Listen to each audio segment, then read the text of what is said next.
અમરેલી જિલ્લાના જાફરાબાદ તાલુકાના લોર પ્રાથમિક શાળામાં શિક્ષક તરીકે ફરજ બજાવતા શિક્ષિકા ધર્મિષ્ઠાબેનની પોતાના વતનમાં બદલી થતા વિદાયનો કાર્યક્રમ યોજાયો હતો।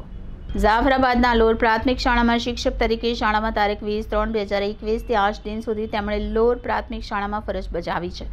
ધર્મિષ્ઠાબેનનું મૂળ વતન ગીર સોમનાથ જિલ્લાના કોડીનાર ગામના વતનીએ લોર ગામમાં 3 વર્ષ અને 9 માસની નોકરી કરી પોતાના વતન ગીર સોમનાથ જિલ્લાના ગીરગઢડા તાલુકાની પાણખાણ પ્રાથમિક શાળામાં બદલી થતા તેમની વિદાય કાર્યક્રમમાં લોર ગામના સરપંચ અશોકભાઈ એસએમસીના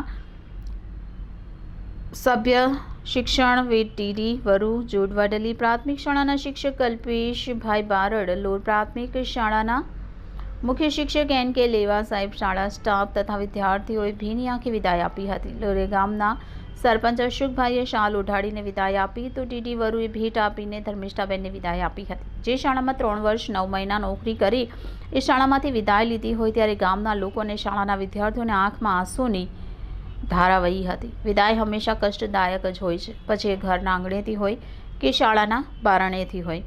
વિદાય આપવા આવેલા બધા જ લોકોના આંખમાં આંસુડાઓ હતા। જે શિક્ષક 3 વર્ષ 9 મહિના જે ગામમાં નોકરી કરી હતી તેમની લાગણી ગામમાં જ હોય છે, એટલે જ આ ગામના લોકોમાં આંખમાં આંસુ હોય અને શાળા સ્ટાફ તેમજ વિદ્યાર્થીઓની આંખમાં આંસુ હોય જ। ધર્મિષ્ઠાબેને કહ્યું હતું કે વતનમાં ભલે બદલી થઈ ગઈ પણ લોર ગામના લોકોનો પ્રેમ લાગણી કોઈ દિવસ ભૂલાશે નહીં તેવા શબ્દો ધર્મિષ્ઠાબેને કહ્યું હતું અને આંખમાંથી આંસુની ધાર વહી હતી। Reporter Mukesh Dabhi, city gold news, Jafrabad.